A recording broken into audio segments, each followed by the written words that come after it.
Hey, what's going on everyone? Welcome back to another episode of Star Wars Coffee, where in today's episode, we will be going over some of the new leaks that have just recently broke on the ending of The Rise of Skywalker. Then, we will mull over and read through the old leaks to highlight the key differences between the two. That's today here on Star Wars Coffee. I have spoken.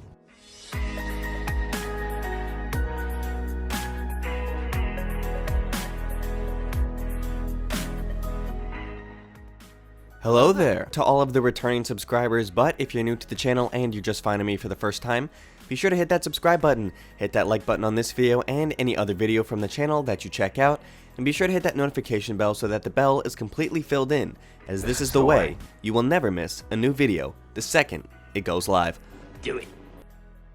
So we are just days away from the release of The Rise of Skywalker here in the US, and there have been many more leaks. The closer we get to the film, there's always an abundance of leaks that come out, whether it be book material, visual dictionary material, score material, that always gives us more indication of what we can expect in the final cut of The Rise of Skywalker. But here we have Jedi Paxos, the most credible leaker in my opinion, giving us some more details from one of his sources that has been giving him some of this information throughout the whole time. He's seen a final cut of the film and has given us some more information about the ending of The Rise of Skywalker. So yes, it has changed again from what we previously thought was the ending, and now we have what is apparently the final ending of the film that we can all expect to see in theaters. So what we're going to do in this video is I'm going to go over the original ending that we got and the new ending that we can expect to see in theaters when it arrives. So, we're going to be throwing out a spoiler warning for anybody who doesn't want to see anything or know anything from The Rise of Skywalker, as there will be spoilers from the ending of the film in this video. So please consider this your spoiler warning. With that out of the way, we're going to dive in to the original ending that Jedi Paxos had brought to us from The Rise of Skywalker. So, we're in Act 3, The Skies over Exegol. While all this action is happening on the ground, much more explosive events are happening in the sky. The Resistance and the First Order are locked in battle. The details I have on what happens during this branch of the plot are a bit sparse at the moment, but here's what I have been told. The Resistance arrives, and they are confronted with hundreds of Palpatine's Sith Star Destroyers. Their goal is to take out the flagship of the destroyers, where General Pryde is located. Taking out the flagship will supposedly sever communications with the rest of the fleet and prevent them from being able to navigate the perils of the unknown regions. I was initially told that I wrote in the preceding sentences, but to coincide with the changed opening of the film, this section has also slightly changed. As it's been told to Jedi Paxos, the Resistance first target is a control tower, the same one seen in the opening of the film, that sends out a signal to the Sith fleet on how to navigate out of the area. Once the First Order notices this, General Pryde transfers the signal to his flagship instead. I'm told that this enables the signal to be bounced around from ship to ship, making it impossible to stop. The Resistance decides to assault Pryde's destroyer to knock it out of its control tower. At one point during the battle, Finn and Jannah, joined by others, but exactly who is not clear to me right now, land on Pryde's flagship to destroy it. They recognize this as essentially a suicide mission, but both Finn and Jannah, in particular, see the price that they may have to pay as worth it to prevent more children from being abducted by the First Order as they once were.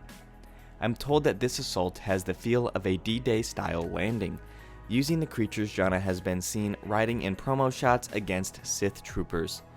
Troopers allegedly put up a fight, but the good guys eventually win, knocking out the tower.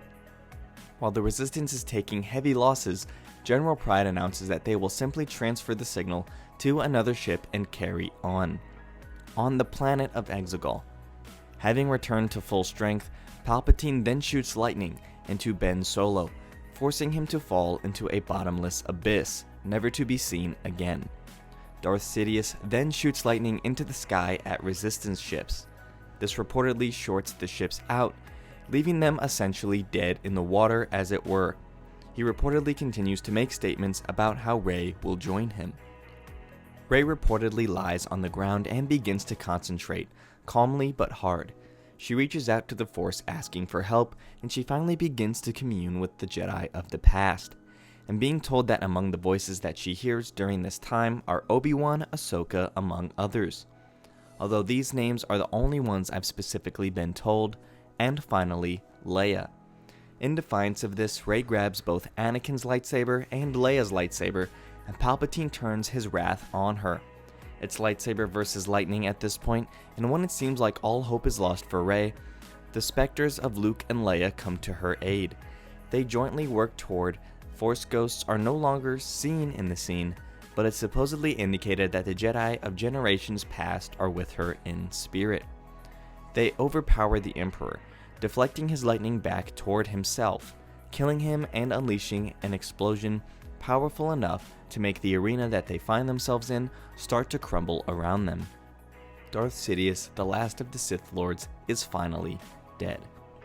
Okay, that is the original ending of The Rise of Skywalker that we received from the skies above Exegol to the actual fight between Ben Solo, Rey, and Palpatine on the ground. So as you might expect, a lot of people, including myself, have been having various issues with the idea that Ben Solo is simply going to be turned from Kylo Ren back to Ben Solo to beat the Knights of Ren to go help Rey, only to be easily wiped away into a bottomless abyss. So, with this new ending, we have some much more heroism from Kylo Ren that we can expect, or rather Ben Solo, where he's not just going to simply be thrown away at the end of the film. So let's now dive into the newest updates of the end of The Rise of Skywalker that has been brought to us by Jedi Paxis once more. Quote, "The members of the Resistance that are in ships are also having a difficult time due to being outnumbered by Sith fleets. Poe apparently begins to apologize for something when Lando answers him, basically announcing his arrival. We see an absolutely massive amount of ships directly above the fleet approaching quickly. Filled with new resolve, Finn and Janna make a suicide attempt at opening a hatch to toss grenades into, destroying the signal transmitter. They succeed. Palpatine sees the arrival of reinforcements and begins to laugh. He then lightning storms a good chunk of the fleet out of the sky. Even Poe's X-Wing is shut off for a little bit. Jedi Paxis makes a note here. Here's what I think people are going to end up discussing most about this. Apparently Palpatine does in fact throw Ben into the abyss, claiming he is the last in the Skywalker line. Rey hears voices such as Master Yoda, Luke Skywalker, Leia Organa, Mace Windu, and others, who give her the strength to stand up. Palpatine tries to lightning her, but she blocks it with one of the sabers, but seemingly stalemates them. She then finds the strength to pull out the other saber to her, making an X formation, and this allows her to deflect the lightning back towards Palpatine. Palpatine apparently disintegrates and explodes, causing the arena to crumble. This is where the newest information about Ben Solo comes into the picture. This heroic act ends up killing Rey. Ben Solo apparently climbs out of the pit, finding a dead Rey, and decides to give his life for hers. He uses the healing trick to save Rey, but draining his life force in the process. Then there's a weird fanfic moment where both of them kiss and Ben Solo dies, leaving Rey alive. That is the update from Jedi Paxis about the ending of The Rise of Skywalker, where we now have Kylo Ren not getting thrown into an abyss, as it turns out, but actually still dying all of the same, but in a much more heroic way that satisfies both camps of the Reylo shippers and the individuals who want Kylo Ren to be redeemed and to really show the true act and really be the one to save the story, as he is indeed the last of the Skywalker bloodline. Let me know what you guys think about this. Personally, I'm in favor of the idea that Kylo Ren is simply not this thrown away character, and who is really a very complicated character who has this idea in his head that he wants to be bad, but really knows that he isn't. And so he continues to try and force himself to the dark side, but in the end cannot amount to it. And by showing this, ends up being the hero that Star Wars needed. So in a way, a Skywalker truly does save this whole saga. From episodes 1 to 9, we can safely say, if this actually comes to fruition, that a Skywalker is the one who saved the day. Let me know what you guys think in the comments down below. Thank you guys for watching. May God bless you and the Force be with you. If you enjoyed this episode, and frankly, even if you didn't, don't forget to subscribe. And if you want to help spread the word, please give this video a thumbs up and tell your friends to subscribe.